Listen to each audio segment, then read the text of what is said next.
Skills to deal with children affected by violence. வயலன்ஸ்னால் affect பண்ணப்பட்ட குழந்தைகளை எப்படி டீல் பண்ணணும், அதுக்கு என்னென்ன திறன் வேணும் அப்படின்றது தான் இந்த டாப்பிக்கில் நம்ம பார்க்க போகிறோம். இந்த திறன்கள் என்னென்ன வேணும் அப்படின்னு பார்த்தா, ஒன்று சென்சிட்டிவிட்டி, சென்சிபிளாக நம்ம நடந்துக்கணும்.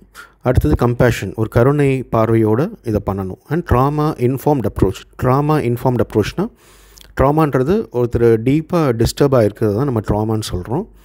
அப்போது என்னென்ன வகையான ட்ராமா இருக்குது, ஸோ அந்த ட்ராமா இருக்கும்போது அந்த குழந்தைங்க எப்படி பிஹேவ் பண்ணுவாங்க, இதுக்கு என்ன சொல்யூஷன், இதெல்லாம் நம்ம தெரிஞ்சு அதுக்கப்புறம் இந்த குழந்தைங்கள டீல் பண்ணணும். அதுதான் ட்ராமா இன்ஃபார்ம்ட் அப்ரோச்ன்றது. ஸோ ஏன் இதை பண்ணணும் அப்படின்னா, இந்த வயலன்ஸ் எல்லாம் எஃபெக்ட் பண்ண குழந்தைங்க அவங்களோட பிஹேவியர் எஃபெக்ட் பண்ணியிருக்கும். ட்ரஸ்ட், நம்பிக்கை இருக்காது யார் மேலேயுமே. அண்ட் சென்ஸ் ஆஃப் சேஃப்டி, சேஃபாக ஃபீல் பண்ண மாட்டாங்க. அப்போ அவங்களுக்கு அந்த சென்ஸ் ஆஃப் சேஃப்டி கொடுக்கணும். இதெல்லாம் பண்ணணுன்னா இந்த திறன்கள்லாம் நமக்கு வேணும். இப்போ யாருக்கு இந்த திறன்கள் வேணும் அப்படின்னா, அது இந்த குழந்தைங்கள டீல் பண்ணுற எல்லாருக்குமே தேவை. எஜுகேட்டர்ஸ், ஸ்கூலில் அவங்களுக்கு பாடம் சொல்லி கொடுக்குறவங்க, டீச்சர்ஸாக இருக்கலாம், பிரின்சிபலாக இருக்கலாம், இல்லை சூப்பர்வைசராக இருக்கலாம், கேர் கிவர்ஸ், குழந்தைங்கள பார்த்துக்கிறவங்க, social workers or other professionals, இந்த குழந்தைங்கள டீல் பண்ணுற மற்ற ப்ரொஃபஷனல்ஸாக இருக்கலாம். ஸோ அவங்களோட இன்ட்ராக்ட் பண்ணுற யாராக இருந்தாலுமே அவங்களுக்கு இந்த திறன்கள்லாம் தேவை. மொத்தம் 10 திறன் கொடுத்துருக்காங்க என்ன வேணும்னு சொல்லிட்டுன்னு. அதோட டிஸ்கிரிப்ஷனும் இருக்குது, அதை ஒவ்வொன்றா பார்க்கலாம். ஃபஸ்ட்டு ஸ்கில் வந்து ஆக்டிவ் லிசனிங். இப்போ ஒரு குழந்தை வந்து அதுக்கு நடந்த விஷயங்களை பற்றி சொல்லும்போது அதை இன்டரப்ட் பண்ணாமல் ஃபுல் அட்டென்ஷன் கொடுத்து அதை கேட்கணும். ஸோ ஐ கான்டாக்ட் மெயின்டைன் பண்ணணும், எம்பத்தி காமிக்கணும் அவங்க மேலே. And validate there emotions and experiences. அவங்க சொல்கிறது எமோஷன்ஸ் வந்து உண்மையிலேயே அந்த எமோஷன்ஸ் இருக்கா அவங்களுக்கு, இல்லை ஃபேக்கான எமோஷன்ஸ் அவங்க எமோட் பண்ணுறாங்களா, இல்லை அவங்க எக்ஸ்பிளைன் பண்ணுற இன்சிடென்ட்ஸ் வந்து கரெக்டாக இருக்கா இல்லையா அப்படின்றதையும் நம்ம வேலிடேட் பண்ணிக்கிட்டே வரணும். ஆனால் அவங்க பேசும்போது குறுக்க வந்து நம்ம அவங்களுக்கு அட்வைஸ் பண்ணுறது, இல்லை அவங்கள குறை சொல்கிறது, அந்த மாதிரி விஷயங்களை பண்ணக்கூடாது. ஸோ ஆக்டிவ் லிசனிங் பண்ணணும். அடுத்தது எம்பத்தி அண்ட் சென்சிட்டிவிட்டி. அந்த குழந்தையோட ஃபீலிங்ஸை புரிஞ்சுக்கணும். அண்ட் ட்ரிகர்ஸ்னால் எதனால அவங்க இது மாதிரி ஆயிருக்காங்க அப்படின்றத புரிஞ்சுக்கணும். ரெஸ்பாண்ட் என்ன, caring non judgmental way to build emotional safety. So அவங்கள்ட்ட கேரிங்காக இருக்கணும், நான் ஜட்ஜ்மெண்டல். ஓகே, ஒரு குழந்தை ஒரு விஷயம் பண்ணிட்டு வருது அப்படின்னா அது மேலே குறை சொல்லாமல், அது என்ன சொன்னாலும் நம்ம அதை மனப்பூர்வமாக அதை கேட்டு அந்த குழந்தைய மேலேயே பழிய போடாமல் இருந்தால் தான் அந்த எமோஷ்னல் சேஃப்டி வந்து அவங்களுக்கு பில்ட் ஆகும். அடுத்து establish trust and rapport. So be consistent, honest and respectful interaction. So நம்ம எப்படி அந்த குழந்தைய டீல் பண்ணுறோமோ அதை பார்த்து அந்த குழந்தைக்கு ஒரு நம்பிக்கை வரணும். ஓகே, இவங்க நமக்கு சப்போர்ட் பண்ணுவாங்க, இவங்களை நம்பி நம்ம எதுனாலும் சொல்லலாம் அப்படின்ற அந்த இது வேணும். அதுக்கு நம்ம கன்சிஸ்டண்ட்டாக இருக்கணும், ஹானஸ்ட்டாக இருக்கணும், ரெஸ்பெக்ட்ஃபுல்லாக இருக்கணும். அதே மாதிரி குழந்தைக்கு ஒரு சேஃப் என்வாயர்மெண்ட் க்ரியேட் பண்ணி கொடுக்கணும். அந்த குழந்தை அங்கே செக்யூராக ஃபீல் பண்ணணும். ஸோ இங்கே வந்தோம்னா நமக்கு எந்த ஆபத்தும் இருக்காது அப்படின்னு அவங்க ஃபீல் பண்ணணும். அடுத்து ட்ராமா இன்ஃபார்ம்டு அப்ரோச். இது இப்போ தான் ஆல்ரெடி நம்ம பார்த்தோம். ஒரு ட்ராமா பிஹேவியர் எப்படி எஃபெக்ட் பண்ணுது, அவங்களோட எமோஷன்ஸ் என்னவாக இருக்கும் அப்படின்றத புரிஞ்சு பண்ணணும். Use drama sensitive principles. இது வந்து safety, choice, trust and empowerment.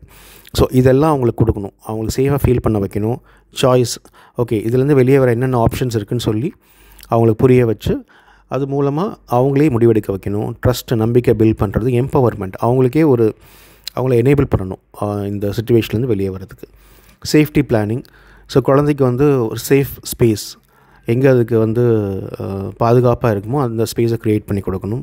அது ஒரு ஹோமாக இருக்கலாம், இல்லை வேறு யாராவது வீடாக இருக்கலாம், அந்த மாதிரி. Trusted adults. அந்த குழந்தை யாரை நம்புதோ அந்த அடல்ட்ஸ் வந்து கூட இருக்கணும். இல்லை எந்த அடல்ட்ஸ் வந்து இந்த குழந்தைக்கு ஆபத்து விளைவிக்க மாட்டாங்களோ அவங்க கூட அவங்க பாதுகாப்பில் அந்த குழந்தை இருக்கணும். And coping strategies to deal with dangerous or violent situations. இந்த மாதிரி சிச்சுவேஷனில் எப்படி டீல் பண்ணுறது அப்படின்ற அந்த மெக்கானிசமும் அவங்களுக்கு தெரியணும். அடுத்து எமோஷ்னல் ரெகுலேஷன். அவங்க எமோஷன்ஸை ரெகுலேட் பண்ணுறதுக்கு என்ன பண்ணணுமோ அதை பண்ணணும். Example deep breathing, mindfulness or creative expression. Art ஒர்க்கில் இருக்கலாம், இல்லை ரைட்டிங்காக இருக்கலாம். இந்த மாதிரி இதில் அவங்கள வந்து ரெகுலேட் பண்ணலாம். Age appropriate communication.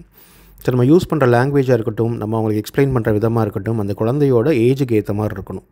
நமக்கு நிறையா தெரியுன்றதுக்காக அது எல்லாத்தையும் போட்டு நம்ம அந்த குழந்தை மேலே திணிக்க முடியாது.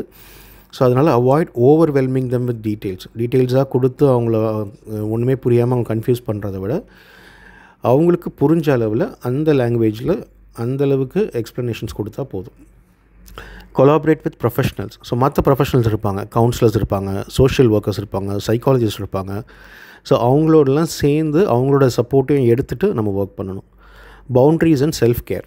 So maintain professional boundaries. Recognise your emotional limits and engage in self care to prevent burn out. இப்போ இந்த மாதிரி விஷயங்களை நம்ம டீல் பண்ணும்போது ரொம்ப இன்வால்வ் ஆகிட்டோம்னாலும் அது நம்மளே எஃபெக்ட் பண்ணும். அப்போது ஃபஸ்ட்டு அந்த ப்ரொஃபஷனல் பவுண்ட்ரியை நம்ம மெயின்டைன் பண்ணணும்.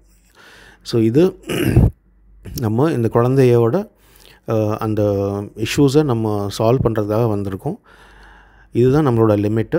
இது வரைக்கும் நம்ம போகலாம் அப்படின்னு சொல்லிட்டு ரொம்ப எமோஷ்னல் நம்ம டீப்பாக என்கேஜ் ஆக ஆரம்பித்தோன்னோ அது நம்மளையும் எஃபெக்ட் பண்ணும், நம்மளோட எமோஷன்ஸையும் எஃபெக்ட் பண்ணும்.